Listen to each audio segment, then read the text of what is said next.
When it comes to your plot, you probably didn't know that there's a secret nugget at the center that will either turn your story into gold or completely destroy your masterpiece. Yes, it seems dramatic, but it really is that critical. And in this lesson, we're going to flesh out what the word plot actually means, its key parts, and that secret nugget you need to harness to truly harness your story. This video is a lesson from a full free mega course on our website. If you're ready to supercharge your storytelling, click the link in the description and start your journey today. This video is also part of a series, so if you haven't watched the previous videos, there are links down below. Over the last few lessons, we've talked a bunch about the A story and the B story.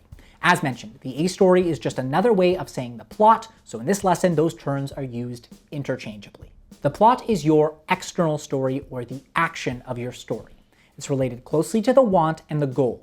It's all of the events that happen to your protag and the actions your protag takes. And to go back to our rectangle, this is the top section. It's very literal, and it's what the story is about. To expand our example from the last lesson, in Shrek, this would include everything from going to Duloc, to rescuing Fiona, to taking an arrow in the butt, etc. There's a boiled down version of the plot called the premise. The premise is the easiest and most effective way to describe the plot. In film and television, you might hear the term logline, which is essentially the premise in 1 to 2 sentences. Think of the premise as a snapshot of your plot. If you have any great examples of premises or loglines, comment them down below.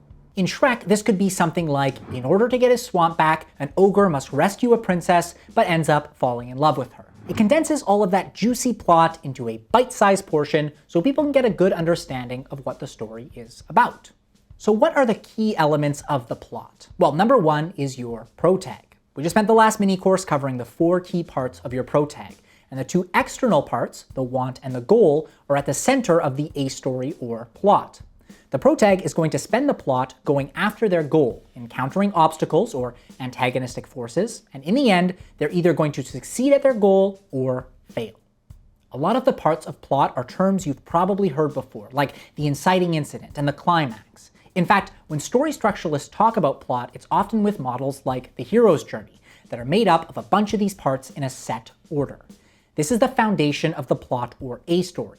We've dedicated a whole section of this mega course to our story structure model called Universal Story Language, so you will completely master plot by the time you're finished. But right now, we need to cover that secret nugget at the center of the plot, the critical piece that will make or break your story. And that secret nugget is what your protag wants.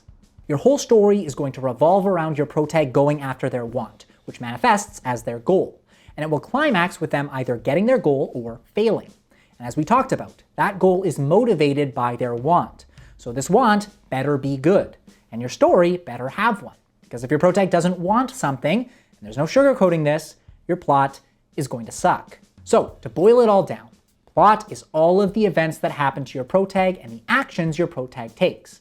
And the plot is built around your protag going after their want through their goal. Lastly, people also often talk about the main plot and subplots. This is a way of dividing the events of a story into multiple storylines. Visually, this would be like cutting the A story in half horizontally to create the main plot A story and the subplot A story. The main plot will be all of the events that are directly related to the protag chasing their goal, whereas a subplot will have events that may involve other characters or another part of the protag's life. For example, in Juno, the main plot concerns Juno giving her baby to Vanessa and Mark, and includes meeting with them, getting ultrasound, and the like. Meanwhile, Juno's relationship with Bleecker would be a subplot, as it's used to show a different part of protag Juno's life. Now that you understand what is encompassed by the plot, or A story, we're going to spend the next lesson talking about the theme, or B story, so you can understand the plot's counterpart. But if you want to go deeper into understanding plot, the extended version of this lesson covers the different levels of premises, more info on subplots, and shows a plot in action with an in-depth breakdown of 2022's Prey. See you there.